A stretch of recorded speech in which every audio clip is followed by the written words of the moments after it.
Let's unlock the secrets of Ayurveda. જય ભગવાન, જય સમિતા. દર્શક મિત્રો, તમારા મનમાં પ્રશ્ન થયો હશે કે આયુર્વેદથી કેવી રીતે? ચાલો આપણે જાણીએ આયુર્વેદની કેટલીક પંચકર્મ ચિકિત્સા વિશે.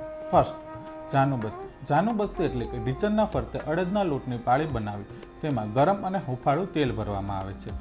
જાનુબસ્તીના લીધે ઢીંચણમાં થતા દુખાવા, વા, ઘસારા તેમજ ચાલવામાં પડતી તકલીફો માટે ઉત્તમ ઉપાય છે. સેકન્ડ, કટિબસ્તી. કટિબસ્તી એટલે કે કમરના ભાગે અડદના લોટની પાળી બનાવી તેમાં ગરમ અને હુંફાળું ઔષધિયુક્ત તેલ ભરવામાં આવે છે, જેના લીધે કમરમાં દુખાવો, જડતા, બળતરા તેમજ સ્નાયુ તેમજ મણકાના દુખાવામાં રાહત આપે છે.